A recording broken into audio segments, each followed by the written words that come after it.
Have you ever made a decision so suddenly, so instinctively, that even you couldn't explain why you made it, or felt a strange pull towards something, or someone, without understanding the reason? It might feel like coincidence, it might feel like fate. But what if it was neither? What if, instead, it was your subconscious, working silently, invisibly, guiding your hand, long before your mind even caught up? Welcome to the mind of Carl Jung, the Swiss psychiatrist who looked into the human psyche and dared to ask questions others wouldn't even whisper. While Freud explored the hidden urges of the mind, Jung looked deeper, past desire, past trauma, into the mysterious realm of the collective unconscious, a place where ancient memories live, and symbols whisper truths from generations before you were born. In Jung's world, the mind isn't just a tool, it's a labyrinth, full of shadows, archetypes, dreams, myths, and masks. A realm where your inner child, your hidden fears, and your untapped potential battle beneath the surface, quietly shaping your choices, your relationships, even your destiny. In this journey, we're going to walk through that labyrinth. Together, we'll explore the question: could your subconscious be controlling you? We'll uncover what Jung believed about dreams, not just as random images, but as coded messages from your deeper self. We'll break down his idea of the shadow, the dark twin you carry within, and we'll meet the archetypes, the timeless characters that live inside all of us, the hero, the mother, the trickster, the wise old man. But be warned, this isn't just a lesson in psychology. It's a mirror, because the deeper we go into Jung's world, the more clearly we'll see ourselves. Not just who we are, but who we pretend to be, who we were meant to be, and what, or who, may be standing in the way. So, are you ready to meet your true self? Not the version you show the world, but the version that lives behind your eyes, in your dreams, in your instincts, and in your fears. This is the world of Carl Jung, and this is your mind. Section 1. The subconscious, a hidden ruler. Most of us live under the comforting illusion that we are the captains of our fate, that we act, decide, and plan based on conscious thought, logical, clear, and deliberate. We believe that we are awake, that our minds are fully lit, like a house with every room illuminated. But Carl Jung challenged this belief with a radical, almost haunting perspective. He suggested that what we call consciousness is merely a thin film stretched over a vast, dark ocean. A surface-level awareness, floating atop something far more ancient, vast, and unknowable. The subconscious. Imagine an iceberg. Majestic, enormous. Now realize that what we see above the water is only a fraction of its true size. The majority lies beneath, silent and invisible, yet incredibly powerful. Jung believed our minds function the same way. Our thoughts, our decisions, our beliefs, they are not always born in the daylight of reason. They often rise up from depths we do not see. Depths we do not even know exist. This hidden world is where your repressed emotions hide. It's where old wounds go to fester when they are not healed. It's the land of unresolved traumas, half-forgotten childhood memories, unspoken fears, and quiet longings. You may turn your back on them. You may push them down, pretending they no longer matter. But they don't disappear. They wait. They whisper. And in moments of vulnerability, of stress, of conflict, they return. Not as memories, but as moods, impulses, reactions. Jung didn't see the subconscious as passive. He saw it as alive. It watches. It listens. It dreams with us, through us, and perhaps more than anything, it communicates. Not with language, but with signs. It speaks through the symbols in our dreams, the patterns in our lives, and the synchronicities that make us pause and wonder, was that just a coincidence? So when you think you've made a decision, chosen that relationship, that lifestyle, that sudden detour, ask yourself, was it really me who chose? Or was it a part of me I've never truly met? A stranger who lives within. Section 2. Jung's map of the mind. To truly navigate this mysterious inner landscape, Jung drew a map. Not one made of geography, but of psyche. A map of the self, layered, complex, alive. At the surface, we find the conscious mind. This is the world you know. The I that you identify with. The thoughts that narrate your day. The choices you believe you make. It is the realm of reason, of direct awareness, but it is only the beginning. Just beneath it lies the personal unconscious. This is your private archive, the place where all your forgotten memories, unprocessed emotions, and personal experiences live. It's filled with moments you once felt deeply, but couldn't handle, so you buried them. They didn't vanish. They simply sank, waiting to resurface in dreams, slips of the tongue, or sudden waves of emotion you can't explain. And even deeper, in a realm untouched by individual memory, is the collective unconscious. This is one of Jung's most profound contributions. He proposed that all human beings are born not just with instincts, but with ancient psychological structures, shared by every culture, every people, every soul. It's like an inherited memory, a spiritual DNA. This place contains symbols and patterns that existed long before you were born, and will exist long after you are gone. Think of it, the same serpent that slithers through myths in Africa, Asia, and Europe. The same wise old man that appears in dreams of strangers separated by continents. The same stories told in different tongues, echoing the same themes of loss, love, rebirth, and fear. These are not accidents. They are expressions of the collective unconscious. You carry them within you, even if you've never heard the stories before. So when a dream presents you with an image that feels too powerful, too meaningful, too familiar to be random, you may be encountering something beyond personal memory. You may be touching something eternal. A whisper from humanity's deepest well. Section 3. Archetypes. The universal characters inside you, within the collective unconscious, live what Jung called archetypes, ancient, universal characters that play out across cultures, myths, and human lives.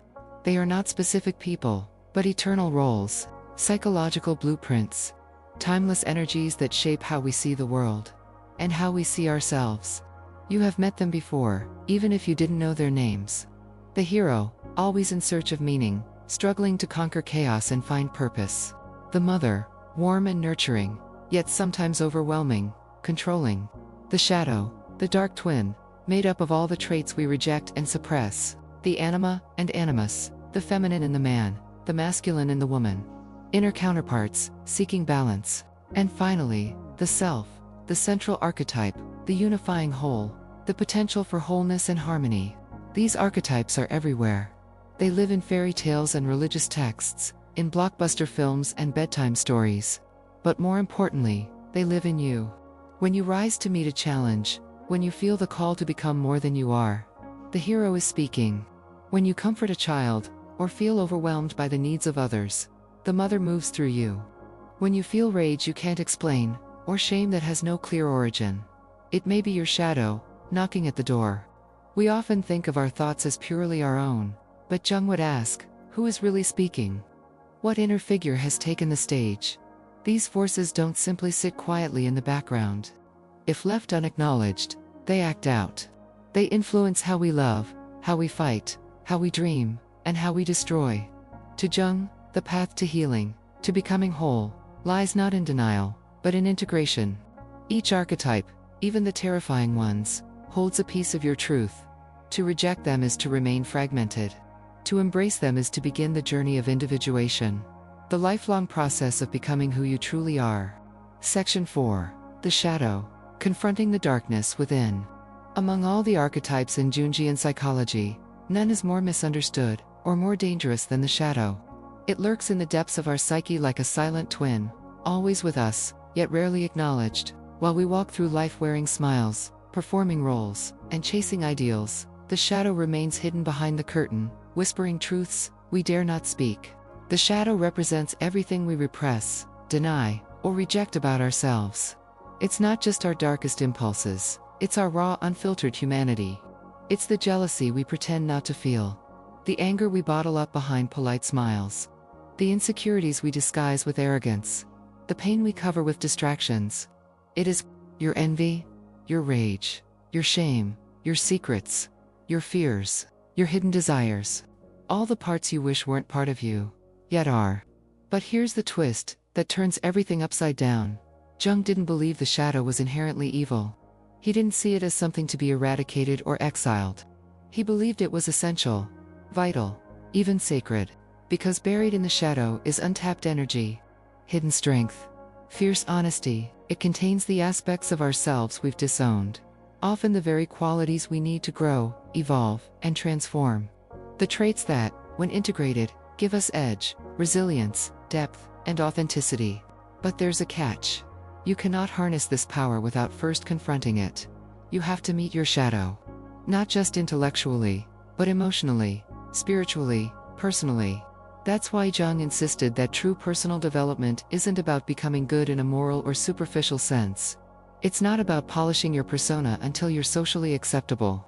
It's not about chasing perfection. It's about becoming whole. To encounter your shadow, you must be willing to face the mirror. The real one. You must dare to look at what you fear most, not in the outside world, but within your own psyche. You must ask yourself the hard questions. What part of myself do I fear others seeing? What do I judge most harshly in others? And why? What emotions do I avoid at all costs? And when you do this inner excavation, something remarkable happens. The shadow stops being your enemy. It becomes your teacher, your guide, even your ally. It holds the keys to your authenticity, the real you beneath the masks. It offers courage, clarity, and self-knowledge in exchange for your honesty and humility. The journey isn't easy, but it is necessary. Because the person you're capable of becoming is waiting. On the other side of the shadow. Section 5. Dreams in the language of the unconscious. So how does the unconscious, the vast, mysterious part of our mind, speak to us? How does it whisper its secrets, its warnings, its wisdom? Jung had an answer both simple and profound. It speaks through dreams. 2 Jung dreams weren't just random firings of a sleepy brain. They weren't meaningless or chaotic. They were purposeful, symbolic, intentional. He saw them as messages from the unconscious, packed with symbols, archetypes, and images drawn from the depths of our psyche and the collective human experience. In the world of dreams, the ego takes a back seat.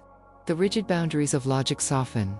The gates open, and the deeper self, the eternal, intuitive, ancient part of us, begins to speak. Jung believed that dreams are bridges between the conscious and the unconscious, between who we are and who we're meant to be. In dreams, the truth comes dressed in metaphor.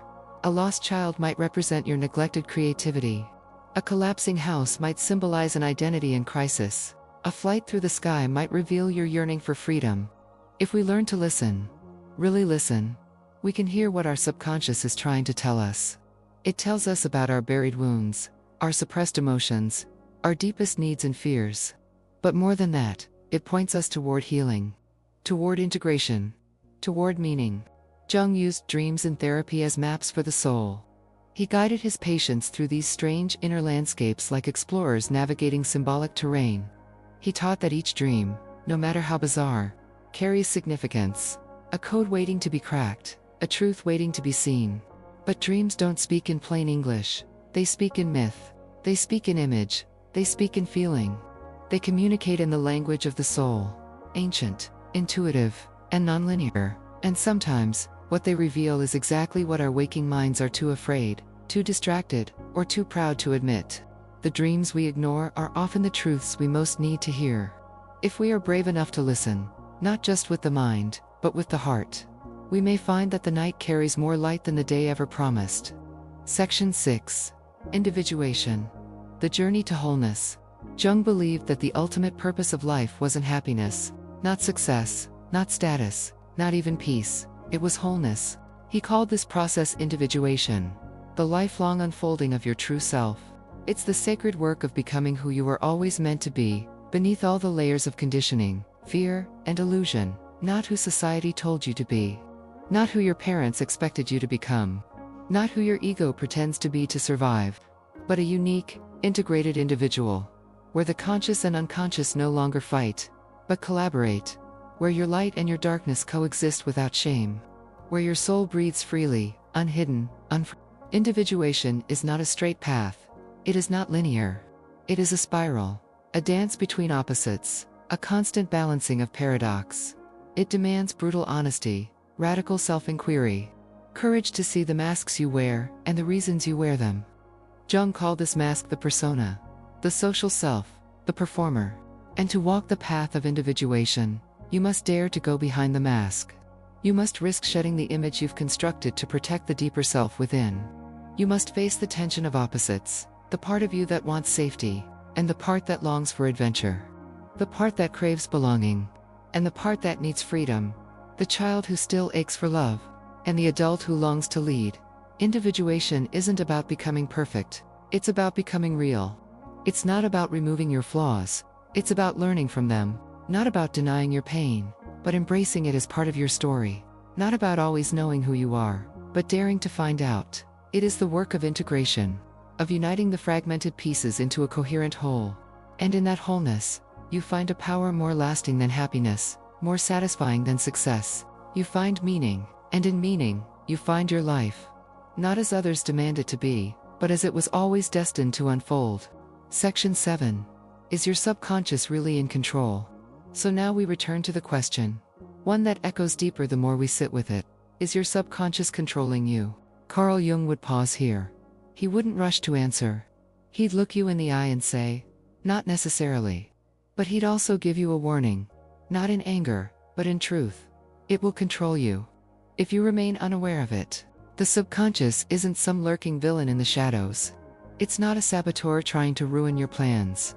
It is, in many ways, your most ancient ally. A keeper of your deepest truths, your forgotten memories, your inner compass. But here's the paradox. What you do not face will rule you. And the subconscious, when ignored, becomes a silent puppeteer, pulling the strings through dreams you dismiss, habits you justify, and emotions you pretend not to feel. Most people walk through life like sleepwalkers, trapped in a never-ending tug-of-war between who they think they are and the unknown forces that shape them. They find themselves repeating patterns, again and again, falling into relationships that mirror their wounds, reacting to situations with intensity they can't explain, making decisions that feel like fate, only to wonder later, why does this keep happening to me? They suffer, they spiral, and worst of all, they don't know why. But something changes the moment you become curious. Not just intellectually curious, but soulfully curious. The moment you lean in and ask, what is this feeling really trying to tell me? That's the beginning. When you start to notice the patterns in your life, the moments that trigger you, the dreams that disturb you, the things that irrationally scare you or overly excite you, you're not just analyzing anymore, you're listening. You begin to step out of the fog. You take the first step out of the maze you didn't even know you were in. And then comes the most terrifying, liberating act of all. You turn around and face your shadow, not to conquer it, not to banish it, but to understand it. Because in that act of confrontation, you stop being a passive observer of your own life. You stop being a puppet, pulled along by unseen strings. You become a participant, an architect, a co-creator of your inner world. This is the essence of Jung's teaching. Until you make the unconscious conscious, it will direct your life, and you will call it fate. But when you do make it conscious, you don't just call it fate anymore. You call it choice. You call it freedom. You call it growth. Conclusion. Meeting your true self. Carl Jung never sold comfort. He didn't offer spiritual fast food or self-help slogans. He didn't say, here's the answer. Instead, he said, here's the mirror. He invited you to look into it. To really look. Not just at your strengths and ambitions, but at your wounds, your fears, your contradictions. He didn't see the mind as a neat collection of thoughts. He saw it as a living myth, a breathing, evolving story, written in symbols, dreams, instincts, and archetypes. A sacred drama playing out within you, whether you notice it or not. So now, the mirror is in your hands, and the question is not whether you'll find the truth. The question is, are you willing to look? Who are the characters in your inner world? Are you still carrying the voice of a critical parent? Still playing the role of the victim, the rescuer, the rebel, the perfectionist? What parts of you have you buried, and why? The angry part, the playful part, the part that wants to scream, or cry, or create? What dreams have you dismissed as nonsense? That might actually be carrying a message from your soul. What patterns keep showing up? Not as punishments, but as teachers. And perhaps most haunting of all, what might your subconscious be trying to tell you right now? The journey inward is not safe. It will ask everything of you. It will strip away your illusions. It will challenge your beliefs. It will break the version of you that the world told you to be. But it is sacred, because beyond the chaos and confusion, beyond the fear and resistance, lies the greatest treasure of all. Your true self. The self that is whole. The self that is not ashamed. The self that is no longer fragmented by trauma or silence. The self that is both shadow and light, fully known, and fully accepted. Jung said, "Who looks outside, dreams. Who looks inside, awakes." So awaken. Meet your shadow. Not with judgment, but with compassion. Decode your dreams. Not with logic alone, but with heart. Follow the symbols. They are the breadcrumbs leading you home. And begin the long, winding, terrifying, and beautiful path back to yourself. Because the world of the mind is not just some abstract place. It's not out there, hidden in books or buried in theories. It's within you. It has always been within you. And it has been whispering your name since the beginning. So ask yourself, with honesty, not fear, could your subconscious be controlling you? Or is this the moment you finally take the wheel?